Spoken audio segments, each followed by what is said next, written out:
Now, I'm not a really big SUV fan, I'll admit that. I do enjoy one from time to time, but I just can't see myself ever buying one as my only car. Except for this one, the Macan.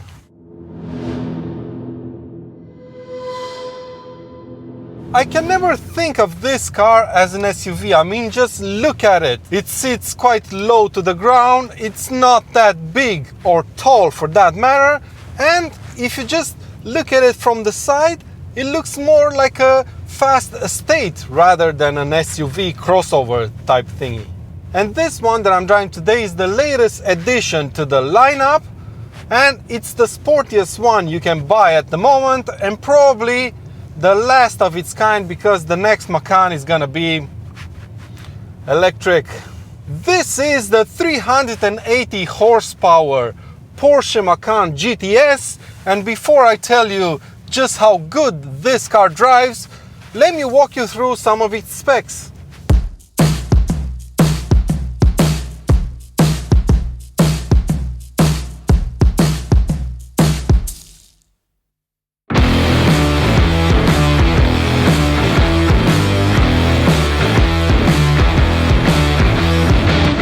So this is the 2020 Macan GTS, and any Porsche that wears that badge is the sportiest one in that particular lineup.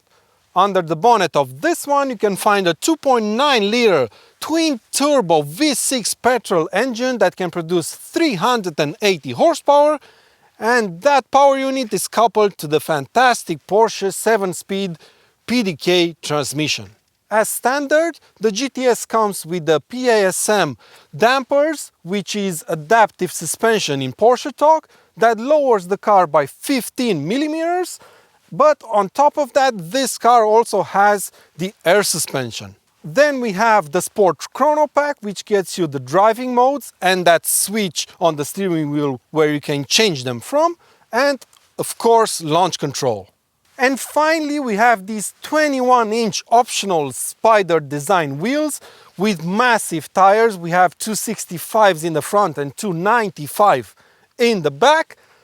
You get some GTS badging on the sides and on the back, and this car is finished in this quite expensive carmine red paint job that costs a bit over 2,000 euros. The interior is standard Macan, but with a twist. It still has quite a lot of buttons on the center console, which I like, still has the big shifter in the middle, and the dials are still analog-ish. On top of that, the GTS features a bit of Alcantara on the seats and on the doors, some carbon fiber here and there, the 8-way adjustable seats as standard, even though the test car had the 18-way adjustable ones, and last but not least, the wonderful GT steering wheel. Everything is very well put together, there's very good quality materials all around, the optional sunroof is superb, and the seats are super comfortable.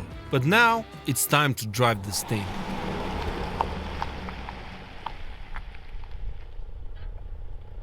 Now, launch control in the Porsche Macan GTS. I just love how simple it is to do a launch control start in a Porsche. Just put everything into Sport Plus.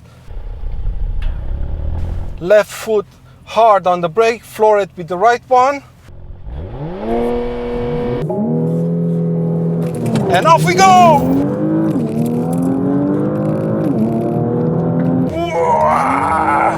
North to 100 kilometers per hour, 4.7 seconds, 380 horsepower and 520 newton meters of torque. Goes to all four wheels.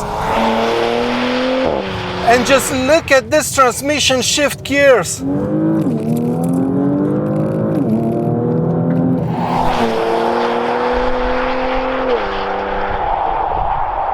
Have you noticed that recently Porsche has been nailing its GTS models better than before? The Cayman and Boxster GTS just got a new 4-liter naturally aspirated engine from the GT4.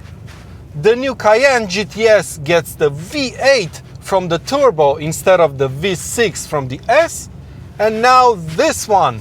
Not only does the Macan GTS get the best sporty bits from the lineup, but it also gets a detuned version of the Macan Turbo's engine.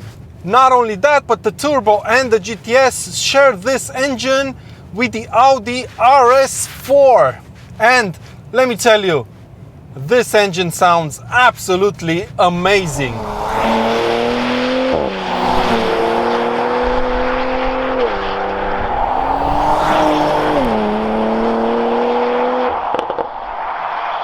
But not only does this engine sound good, it also goes like hell. Just make sure you keep this car in Sport Plus mode and mind the speedometer.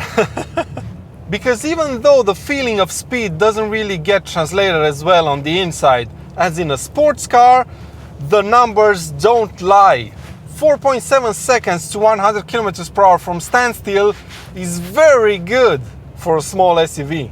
And coupled with the fantastic Porsche 7-speed PDK transmission, this is a match made in heaven. Shifts are incredibly fast and smooth at the same time. It's an incredible gearbox, this one.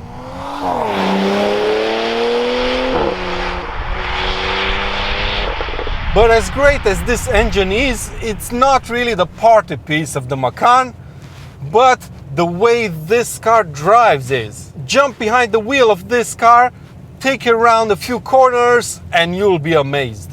This handles more like a hot hatch rather than a hot SUV. The steering is direct and very precise. The dampers keep the body in check without really losing too much comfort. And you've got tons of grip because this car is four-wheel drive.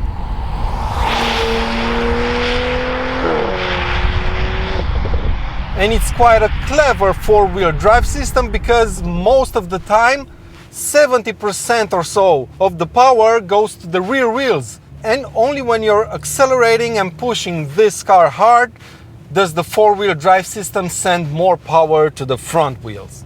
And I know a lot of people were upset when Porsche started building SUVs, but this Macan over here, just drive one and you'll immediately feel Porsche DNA running through its veins.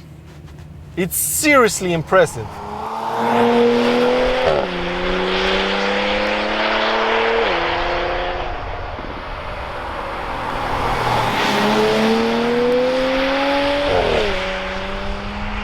Now I do get the fact that this is an expensive car. It starts from around 80,000 euros in Sweden, and the one I'm driving today is very close to 100,000 euros with a lot of equipment on it.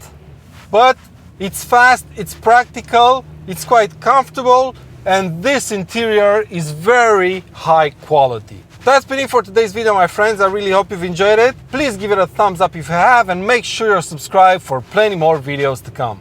And until next time, take good care of yourselves, and I'll see you around.